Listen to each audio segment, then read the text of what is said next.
요즘 대부분의 사람들이 하는 일반적인 행동들, 습관들 이런 게 혈당 스파이크를 만들고 이 혈당 스파이크가 결국에는 당뇨병을 유발하는데, 저도 하고 있는 이러한 안 좋은 당뇨병을 유발하는 습관을 한번 정리해봤고요. 그리고 당뇨병을 예방하는, 그리고 당뇨병에 직접적인 도움을 주는 그런 영양제까지 정리해봤습니다. 안녕하십니까, 약들약의 고약사입니다. 화이팅 먼저 외치고 시작하겠습니다.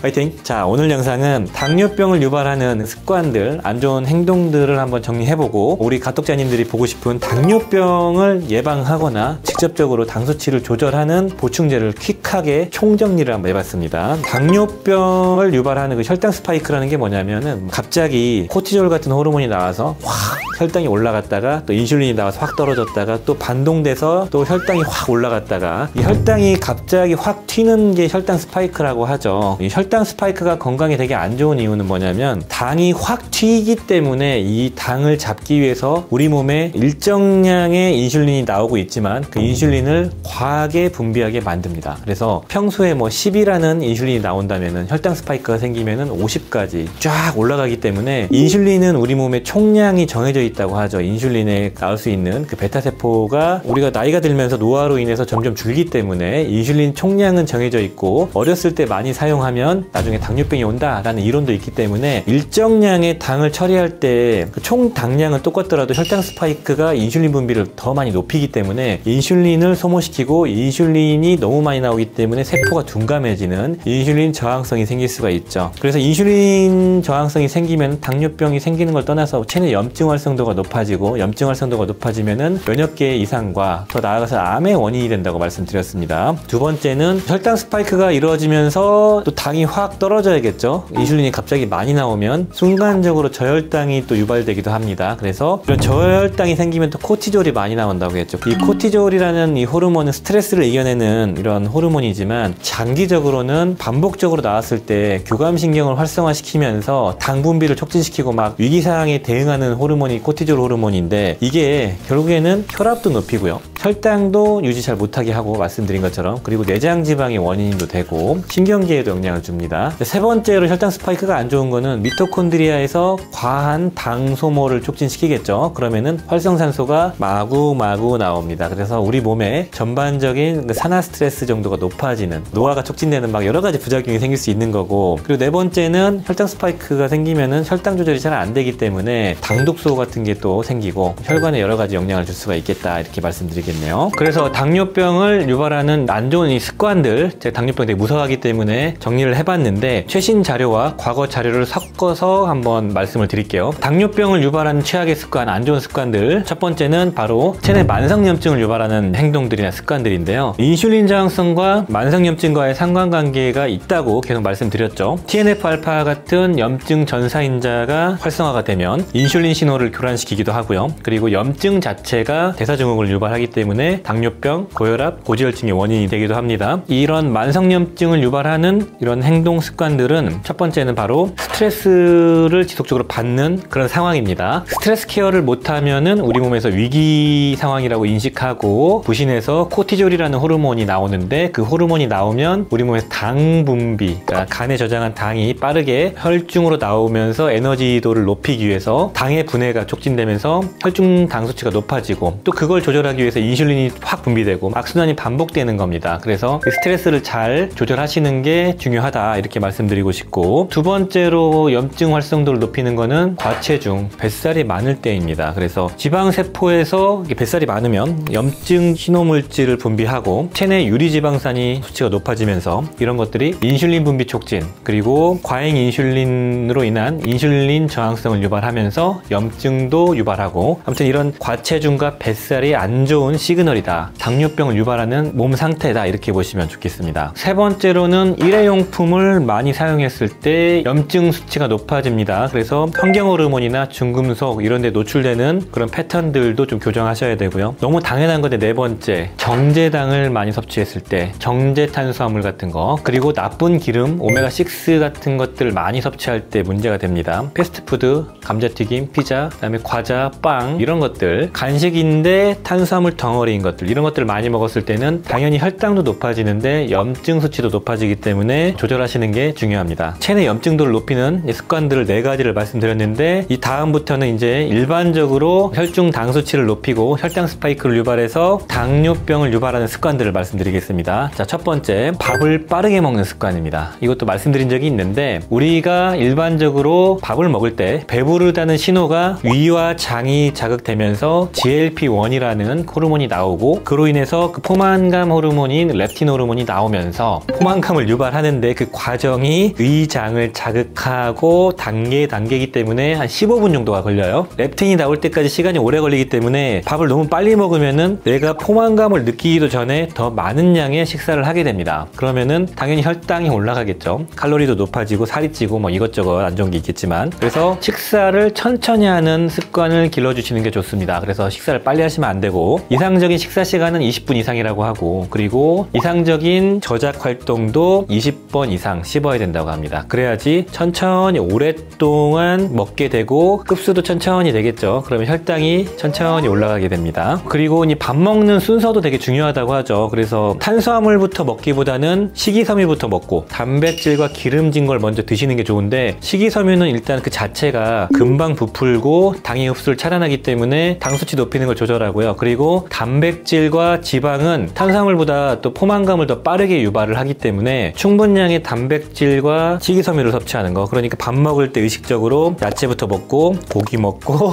탄수화물 먹고, 이렇게 좀 순서를 잡는 게 중요하다고 알려져 있습니다. 두 번째로 당뇨를 유발하는 안 좋은 습관, 바로 뭐냐면은 물을 별로 안 먹는 겁니다. 예. 물 안 먹는다고 뇌가 당뇨 걸린다고 이렇게 생각하실 수 있겠지만, 이게 이 습관이라는 게 수십 년 동안 반복될 때 당뇨병을 유발할 수 있다는 것이고, 일단은 물을 통해서 당이 소변으로 나오기도 하고, 우리 몸에 있는 여러 가지 대사도 조절하기 때문에 물을 너무 안 먹게 되면은 혈중 당 수치가 높아지고, 그러니까 당이 소변으로 많이 빠져나가지 못하는 그런 상황이 된다고 하기 때문에, 미국의 당뇨병 학회에서도 충분량의 수분을 섭취해야 된다, 당뇨병 환자들은 그렇게 얘기할 정도로 수분 섭취량이 중요합니다. 물론 이제 수분을 너무 과하게 많이 먹으면은 당뇨병 환자 같은 경우는 저혈당이 생길 수 있지만, 일반적으로 건강하신 분들은 문제가 없다. 그리고 관리 목적이기 때문에 그렇죠. 그래서 야채나 과일 이런 걸 통해 가지고 한 20-30% 정도의 수분을 섭취하고 나머지는 따로 수분을 섭취하시는 게 좋다, 이렇게 얘기를 하고 있고요. 갈증을 느끼는 입이 마르거나 입술이 건조해지거나 소변이 막 진해지거나 그런 상황이 오지 않도록, 그런 게 보이면 이미 늦은 거니까 그 전에 수시로 먹는 수분 섭취하는 습관이 중요하다고 알려져 있습니다. 수분 양은 1.5에서 2리터 정도, 뭐 정해진 양은 없지만 그 정도 섭취를 하는 게 좋다고 하고, 관련된 데이터를 찾아봤는데 수분 섭취와 당뇨병의 유형관계, 상관관계를 추적조사한 메타 분석한 논문이고요. 적정량의 물을 섭취한 사람과 안 한 사람을 추적조사해보니까 적정량의 물을 섭취한 사람이 당뇨병의 위험이 한 6% 정도 낮아졌다고 합니다. 큰 차이는 아니지만 당뇨병의 위험 인자가 된다, 이렇게 말씀드리고 싶고, 세 번째로 당뇨병을 유발하는 안 좋은 습관은 바로 야채를 별로 안 드시는 식습관이에요. 야채의 그 식이섬유 섭취량이 대단히 중요하죠. 식이섬유는 잘 아시는 것처럼 당의 흡수를 천천히 하게 만들고 또 일부는 배출시켜주기 때문에 당이 급격하게 오르는 걸 막습니다. 하루에 식이섬유를 한 25g 이상 충분히 드시면은 당뇨병의 유병률이 한 19% 정도 낮아진다고 알려져 있을 정도로 식이섬유를 충분히 섭취하는 것은 대단히 검증된 식습관이다, 이렇게 말씀드리고 싶네요. 네 번째로 안 좋은 습관은 늦잠 자거나 아니면은 너무 잠을 안 자는, 수면 시간이 작은 경우입니다. 수면과 당뇨병은 밀접한 관계가 있습니다. 너무 늘어지게 자거나 너무 적게 자는 것 자체가 내 몸의 위험 신호입니다. 그러니까 정상적인 게 아니니까. 그래서 수면을 너무 적게 자도 코티졸이 분비가 되고, 수면을 너무 많이 해도 코티졸이 분비가 됩니다. 그러면서 당 수치가 높아지고 인슐린이 또 그걸 막으려고 확 올라가기 때문에 당뇨병의 원인이 된다, 연구가 많이 이루어지고 있고요. 일본에서 이루어진 수면 시간이 한 5시간 이하로 자는 그런 사람들은 7시간 이상 잔 사람들에 대비 당뇨병의 위험도가 5배 이상 높아진다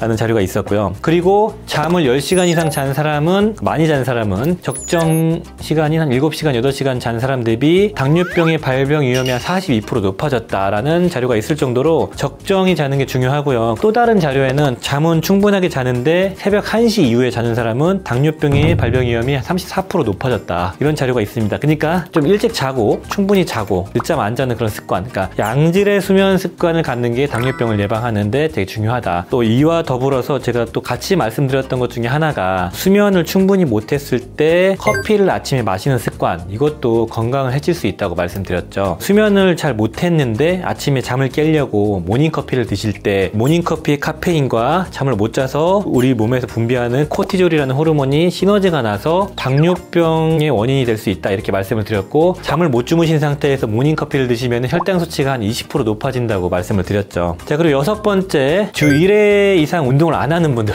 이런 분들도 당연히 당뇨병의 위험이 생기겠죠. 이거는 뭐 여러 가지 자료가 엄청 많습니다. 너무 당연한 거죠. 칼로리 소모가 안 되고 근육량 부족해지고 너무 당연한 거니까 그냥 넘어갈게요. 그리고 일곱 번째로는 폭주, 과음을 하는 경우도 당뇨병의 원인이 된다고 알려져 있습니다. 뭐 열량 자체가 높고 뭐 여러 가지 먹는 안주가 칼로리를 높이기 때문에 그렇기도 하고요. 간에 부담이 되기 때문에, 간이 그 당을 조절하는 기관이기 때문에 간에서 당을 배출시키고 이런 게 잘 원활하게 이루어지지 않아서 당뇨병의 원인이 될 수 있다 이렇게 알려져 있습니다. 적정량의 또 알코올은 하루에 소주 뭐 한 잔 정도의 알코올로 따지면 10에서 한 20g 이내에 술을 먹는 사람은 오히려 당뇨병 위험이 개선됐다. 특히 와인과 맥주, 위스키 말고요. 뭐 그런 자료도 많이 있더라고요. 그래서 폭주하는 걸 좀 주의하자 이렇게 말씀드리고 싶네요. 약들약. 자, 여기까지 말씀드렸고 한 10몇 가지 정도의 당뇨병을 유발하는 안 좋은 습관들을 좀 종합해 봤습니다. 이런 것들만 피해도 충분히 우리가 당뇨병을 예방할 수가 있는 거겠고, 잘 먹고 잘 자고 운동 잘하고 이게 가장 기본인 것 같다. 기본적인 이 베이스에 영양제를 또 설명을 드리겠습니다. 영양제는 당뇨병을 그냥 예방하는 차원으로 꾸준히 먹는 영양제 한 그룹군과 혈당 수치를 빠르게 낮출 수 있는, 그러니까 당뇨가 있거나 당 수치가 살짝 높으신 분들이 빠르게 낮추는 그런 영양제 두 그룹군으로 설명을 빠르게 드리겠습니다. 관리 목적으로 혈당 수치를 낮출 수 있는, 그리고 여러 가지 항산화 작용과 이점이 있는 보충제 꾸준하게 먹을 수 있는 걸로 말씀드리자면은, 첫 번째는 바로 식초. 식초 중에서 우리가 많이 알고 있는 그 발효되어 있는 애플 사이다 비니거 사과 식초가 있습니다. 이 사과 식초는 뭐 대단히 유명하죠. 다이어트 목적으로 많이들 드시고 있는 그런 식초인데, 사과 식초는 기전상 그 GLP-1이라는 싹센다와 유사한 작용 기전을 하는 그 호르몬을 활성화시켜주고 AMPK 효소를 활성화시켜서 당 수치를 조절하고 당 소모를 촉진시켜준다는 기전이 있습니다. 그래서 포만감을 유지하게 하고, 그리고 혈당을 낮추는 그런 작용이 있는 것이죠. 꾸준하게 음식과 함께 활용 가능하고, 두 번째, 앞서 말씀드린 것처럼 식이섬유가 도움된다고 말씀드렸죠. 식이섬유도 보충제로 좀 꾸준하게 드시고요. 이것도 마찬가지로 사과 식이섬유,